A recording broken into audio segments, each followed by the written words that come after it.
Cette vidéo est financée par vos dons et disponible sous licence Creative Commons. N'hésitez pas à la partager, la réutiliser, la modifier, bref, vous l'approprier en accord avec la licence. Bon visionnage! Bien le bonsoir, Vénus continue gentiment à s'éloigner du Soleil et est donc de plus en plus visible dans les dernières lueurs du jour.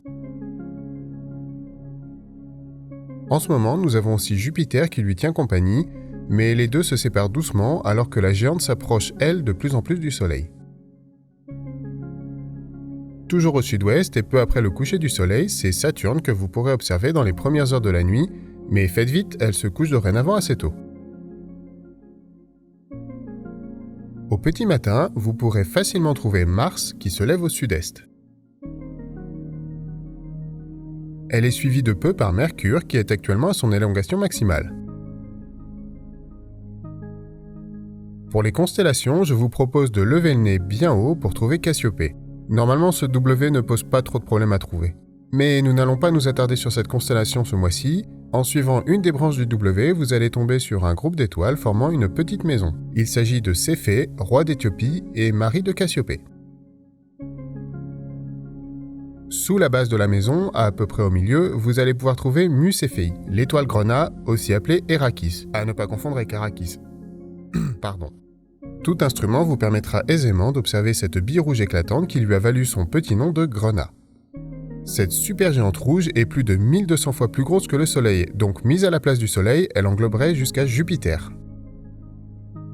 C'est une étoile en fin de vie qui devrait exploser en supernova d'ici quelques centaines de milliers d'années. On a le temps de voir venir. Juste à côté d'Hérakis, vous allez pouvoir trouver IC 1396, la nébuleuse de la trompe d'éléphant. Malheureusement, cette cible sera plutôt réservée aux meilleurs instruments, mais elle fera le bonheur des photographes. À noter que cette nébuleuse est très grande et nécessitera un large champ pour pouvoir en profiter. Finalement, en redescendant vers l'aile du cygne, vous allez trouver NGC 6946, la galaxie du feu d'artifice. Elle tient son nom du nombre de supernovas observés dans cette galaxie, 10 en un siècle. Par comparaison, on estime qu'il y en a entre 1 et 3 par siècle dans la Voie lactée, qui est bien plus grande. Je soupçonne aussi, mais c'est tout à fait personnel, que cette galaxie a inspiré les créateurs de Futurama pour représenter Dieu. Comme souvent pour les galaxies, une bonne lunette ou un télescope seront de rigueur pour l'observer, et encore une fois, c'est une cible de choix pour l'astrophoto. En repassant de l'autre côté de Cassiopée, nous allons trouver sa fille, Andromède.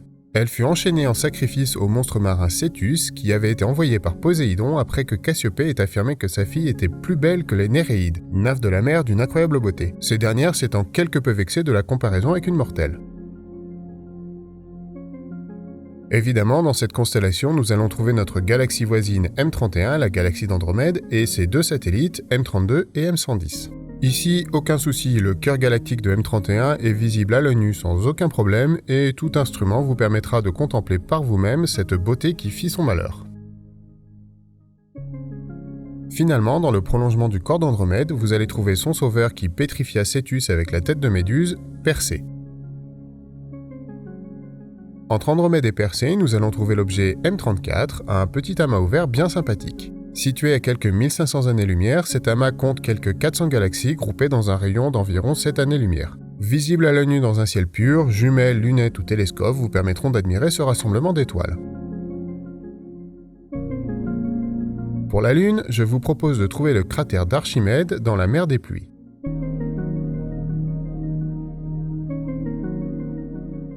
Il passera le terminateur au jour 7, soit au moment du premier quartier.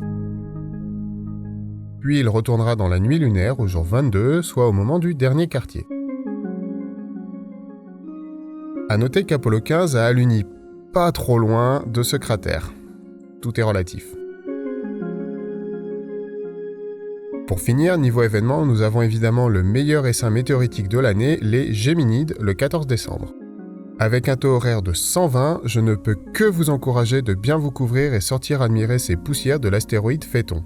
Même si la lune quasi pleine jouera un peu les troubles fêtes. Comme toujours, les quelques jours précédents et suivant le pic seront tout aussi favorables à l'observation, donc pas de stress en cas de nuages. Le 22, nous avons le solstice d'hiver, rien de particulier si ce n'est que nous passons en hiver. Les jours commencent à s'allonger pour vous, et pour moi, j'aurais fait la moitié de la nuit polaire. N'oubliez pas de célébrer les Saturnales. Finalement, le 22 est aussi le jour du pic des Ursides. Alors il est bien moins impressionnant que les Géminides, mais cet essaim peut avoir de petits sursauts d'activité et fera un très bon lot de consommation si vous n'avez pas pu profiter des Géminides. Comme toujours, j'adresse un immense merci aux tipeurs et aux utipeurs qui soutiennent la chaîne.